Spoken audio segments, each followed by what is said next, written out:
আমি কালকে আমার এক কলিজার টুকরা আমার মুরব্বী আল্লাহওয়ালা, তাকে বললাম, হুজুর আমি অসুস্থ, কিন্তু ঔষধ খাইতেছি, ব্যাংকক পর্যন্ত গেলাম, কিন্তু ভালো লাগে না।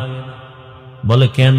আমি বললাম, আমি প্রতি বছর বাইতুল্লাহ যাই, আমার 1000 কোটি % বিশ্বাস অন্তরে জমা হয়েছে। আমি যতবার বাইতুল্লাহ গেছি, আসার পরে তেমন ঔষধ খেতে হয় নাই। আমার মনে চায় আমি বারবার বাইতুল্লাহ যাই। আমি বাইতুল্লাহ যাইয়া ওই হজরে আসওয়াদ পাথরার দরজার মাঝখান জায়গাটা দোয়া কবুলের জায়গা, মুলতাজাও। আল্লাহ রসুল বলে, ওই জায়গায় বুকটা লাগাইয়া মালিকের ডাক দিবি, কারণ ওই জায়গায় ইব্রাহিম নবীর বুকটা লাগানো আছে, ইসমাইল নবীর বুক লাগানো আছে, কত নবী কত রসূল,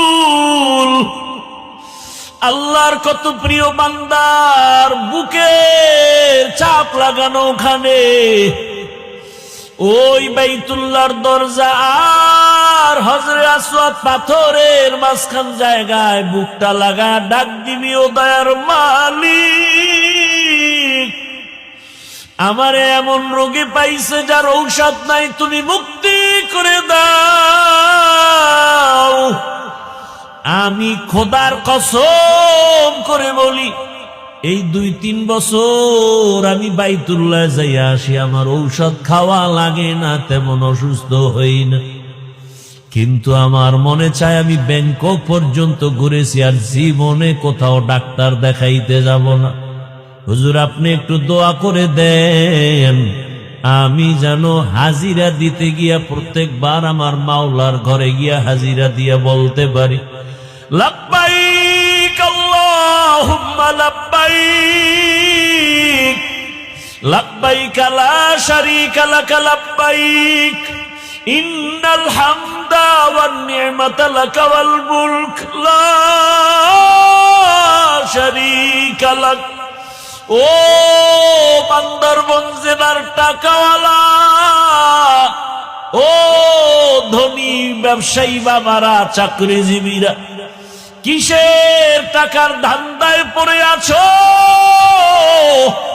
ওই বাইতুল্লাহ যদি একবার যাইতে পারতা, দেখতা কি মজা। ওই বাইতুল্লাহর সাথে একটু যদি বুকটা লাগাইতে পারতা, বুঝতা কেমন মজা।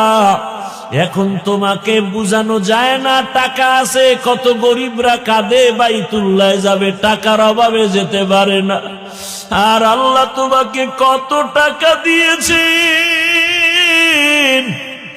আমার জানা মতে কত ঢাকার হাজিওয়ালারা আছে, টাকাওয়ালা, নিজেও বাইতুল্লাহ যায়, রমাজানেও যায়, হজেও যায়, আবার শত শত গরিবদেরকে বাইতুল্লাহর উমরায় পাঠায়, হজে পাঠায়।